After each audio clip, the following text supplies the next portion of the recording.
नमस्कार। आज हम बात करेंगे एक ऐसे आइडिया की जिसने साम्राज्यों को उखाड़ फेंका, दुनिया का नक्शा बदल दिया और लोगों के सोचने का तरीका ही बदल दिया। ये कहानी है यूरोप में राष्ट्रवाद के उदय की। चलिए शुरुआत करते हैं 1848 की इस पेंटिंग से। आज शायद ये तस्वीर हमें नॉर्मल लगे, लेकिन उस जमाने में ये एक बहुत बड़ा, एक क्रांतिकारी सपना था। एक ऐसी दुनिया का सपना जहां देश लोगों से बनते हैं, राजाओं से नहीं। जरा सोचिए, 19वीं सदी से पहले ज्यादातर लोगों के लिए देश या राष्ट्र का कोई मतलब ही नहीं था। उनकी पहचान उनके राजा, उनके धर्म या फिर उनके गांव से होती थी। तो फिर ये सब बदला कैसे?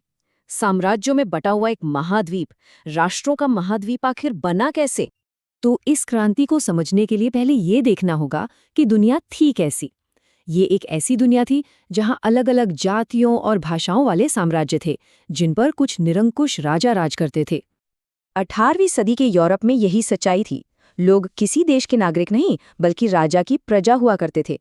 उनकी वफादारी किसी झंडे या राष्ट्र के लिए नहीं, बल्कि सीधे सीधे अपने शासक के लिए थी। और यहीं पर एंट्री होती है एक क्रांतिकारी आइडिया की, राष्ट्र राज्य। ये एक ऐसी साझा पहचान पर बना था, मतलब एक जैसी भाषा, संस्कृति और इतिहास की भावना जो पहले कभी राजनीतिक बॉर्डर तय नहीं करती थी।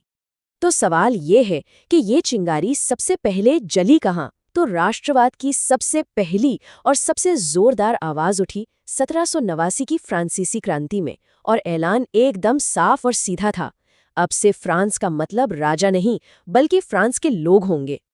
और ये सिर्फ एक नारा नहीं था, क्रांतिकारियों ने वाकई में एक नई पहचान गढ़ने के लिए काम किया। नया झंडा बनाया, राष्ट्रगान लिखा, पितृभूमि और नागरिक जैसे आइडिया दिए। उनका मकसद साफ था, किसानों और शहर वालों को सिर्फ प्रजा नहीं, बल्कि फ्रांसीसी नागरिक बनाना। और फिर आया नेपोलियन।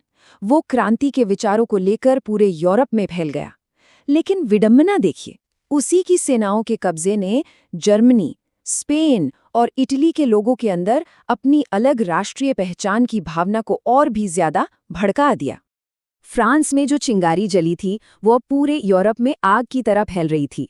हर तरफ उदारवादी और राष्ट्रवादी सड़कों पर थे, और उनकी मांग थी संवैधानिक सरकार और राष्ट्रीय एकता।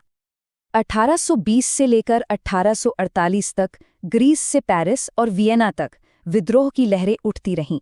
ऐसा लगने लगा था मानो राष्ट्र राज्य का सपना अब सच होने ही वाला है। इस दौर को जनता का वसंत या स्प्रिंग ऑफ पीपल्स भी कहा गया। ये एक तरह से जनता के राष्ट्रवाद का पीक था। इसे लीड कर रहे थे प्रोफेसर, बिजनेसमैन और पढ़ा लिखा मिडिल क्लास, जो बहसों और संविधान के जरिए एक राष्ट्र बनाना चाहते थे। लेकिन ये सपना टूट गया जब फ्रैंकफर्ट संसद ने प्रशय के राजा को ताज पहनाना चाहा, तो उसने मना कर दिया, और पुरानी राजशाही ताकतों ने अपनी सेना का इस्तेमाल करके इन सभी उदारवादी आंदोलनों को बेरहमी से कुचल दिया। तो 1848 की नाकामी के बाद राष्ट्रवाद खत्म नहीं हुआ, बल्कि ये और भी ताकतवर होके लौटा। लेकिन इसका रूप पूरी तरह बदल चुका था। अब इसे उन्हीं पुरानी ताकतों ने अपना लिया था जिन्होंने कभी इसे कुचला था। ये एक जबरदस्त बदलाव था। जो राष्ट्रवाद पहले लोकतंत्र और जनता की आवाज की बात करता था, अब वो राजाओं और ताकतवर नेताओं के हाथ में अपनी शक्ति बढ़ाने का एक हथियार बन गया था।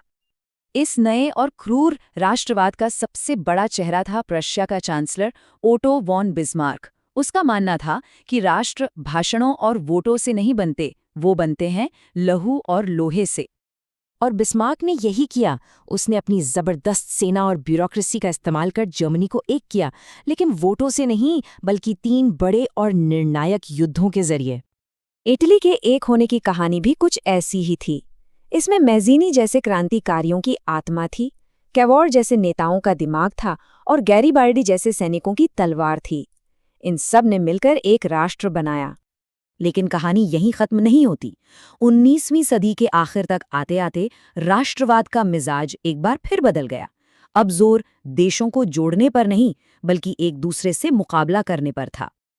और इस बदलते मूड का सबूत हमें उस दौर के सिंबल्स में मिलता है, जैसे कि जर्मनी का प्रतीक जर्मेनिया। अब उसके हाथ में सिर्फ शांति की जैतून की डाल नहीं, बल्कि युद्ध के लिए तैयार एक तलवार भी थी। ये सैन्य ताकत का नया प्रदर्शन था। ये इलाका, जिसे यूरोप का बारूद का ढेर कहा जाता था, 19वीं सदी के राष्ट्रवाद के आखिरी और सबसे विनाशकारी दौर का स्टेज बनने वाला था। तो हो क्या रहा था? यहाँ हर छोटा बड़ा जाति समूह अपनी आज़ादी और अपनी ज़मीन के लिए लड़ रहा था, और बहुत जल्द उनकी ये आपसी दुश्मनी बड़ी यूरोपीय ताकतों के बीच की दुश्मनी बन गई, और देखते ही देखते ये पूरा इलाका एक वर्ल्ड वॉर के मुहाने पर आकर खड़ा हो गया। तो जो विचार आज़ादी और एकता के एक खूबसूरत सपने के साथ शुरू हुआ था, वो आखिरकार शाही टकराव और एक भयानक युद्ध की वजह कैसे बन गया? राष्ट्रवाद की ये यात्रा हमें दिखाती है कि कैसे बड़े से बड़ा विचार भी बहुत अप्रत्याशित और खतरनाक मोड़ ले सकता है, और हमारी दुनिया को हमेशा के लिए बदल सकता है।